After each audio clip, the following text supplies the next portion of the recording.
I'm showing you step by step in this video how to mark out your boning channels, how to sew your boning channels, different types of boning channels, how to prepare your boning and put them in. So let's get started. Okay, the first thing you want to do is mark where you want your boning to go. On this corset, I have boning in between the seams. That's actually in the middle of the panels. As you can see here, there's the seam, more boning channels here, here's the seam. But on other corsets, you might want to do a seam that is right next to a boning channel. So you can do it any way you like, as long as it's comfortable for you and as long as it's equally distributed so that you don't get pressure points. So once you have marked where you want your boning channels to go, what you want to do is measure the width of your boning. This is important because you want your boning to be very snug in the boning cases so that it doesn't shift around and cause holes in your corset. So here's my boning here, and it says it's supposed to be a 1/4 inch, but if you can see in reality it is about 5.5, let's say 6 millimeters wide. So what I'm going to do when I'm making my boning channels, I'm going to sew channels that are maybe 8 millimeters wide so that they have enough space that I can actually get them into the channels, but not so much space that it will shift around a lot. So as you can see, I had already marked my channels here. I measured 8 millimeters between this one on the left and this one on the right. I'm going to be doing double boning. When people tell you what that their corset is double boned, they mean that you have 2 bones right beside each other. That's all it means. So I had drawn out these parallel lines here, and all I would do after this is sew along these lines. And you don't have to have a very tight stitch. I think I was around 3 or 3.5 out of 5 for my stitch length. So yeah, you don't have to worry about having a very long or a very short stitch length. So let me go through the types of boning channels you can make. On this type of corset here, what it is, it's 2 layers of coutil flat lined together, and I would just make my boning channels by sewing through the 2 layers of the coutil, so that my boning is going to literally be sandwiched in between the 2 layers. So that is one way you can do it. And so pretty much any corset you have that has 2 or more strength layers, you can do this. What I wouldn't recommend is putting your boning in between, say, your fashion layer and your strength layer, because if your fashion layer is very delicate, then your bones can actually rub through and cause a hole in your corset.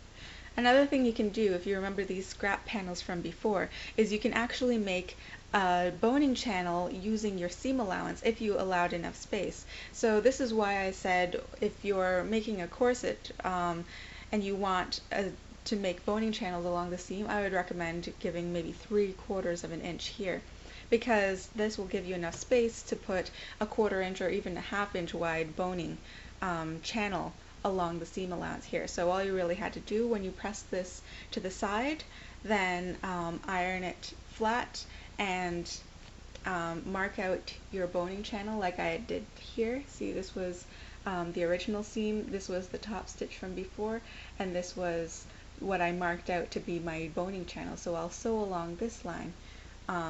Once again, it's 8 millimeters wide, so that I'd be able to slip my my boning in between these 2 flat line layers and the seam allowance here, which was going to be closed shut. Another thing you can do is, if you are dealing with only one layer or one relatively flat-lined layer of a corset, and you don't have a seam allowance for your boning, is take something like twill tape or there is specially made boning channel tape, and lay it down where you want your boning to go and literally sew it on. You can have something matching if you want, or you can have a contrasting color. You can have your boning channels on the inside, the underside of the corset like this, or if you want a little bit of decoration on the outside of your corset, you could have some sort of contrasting color sewn onto the outside of your corset like that, and it could look quite pretty. So that is another way that you can do your boning channels. Another thing you need to consider is whether your boning channels are straight or whether they're curved. For boning channels that are straight like this, you can use pretty much any type of boning. You can use spring boning or you can use spiral boning, it doesn't really matter. But if you're going to have a curved boning channel such as this, you can see the curve right there, you will be limited to be using spiral boning instead, because if you take a look at the spring boning here, I can bend it back and forth like this, but if I turn it here so that it's flat to you, I can't really bend it that way or this way. It's quite rigid that way. So as you can see here, it's not going to work very well if you try to put a straight spring boning inside of a curved boning channel, because then your corset is just going to be warped. So after you've marked out and sewed all your boning channels onto the corset, the next thing you need to do is measure the length of your boning channel from the top to the bottom, where you want it to start and where you want it to stop, because this is what determines the length of your actual bones. So I already have binding here at the bottom of the corset. That's fine, as long as you keep at least one end open here at the top, so that you can actually put the boning in. So what I'm going to do is I'm going to measure the length of this channel, and what I like to do is I like to leave at least a 1/4 inch at the top. That leaves space for you to sew on the binding afterwards, and also leave a 1/4 inch at the bottom. Now I don't really need to worry about this because I've already put the binding on, so I'm just going to measure a 1/4 inch from the top to pretty much where the binding is sewn on here, the seam line. So that is about 10.5 inches.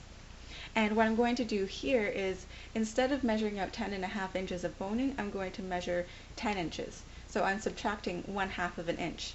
And why I do that is because you don't want the boning to be very, very, very tight inside of your binding. You want it to be snug, but not extremely tight, because as you wear your corset, there is going to be a little bit of give, a little bit of ease, and you want your boning to be able to settle.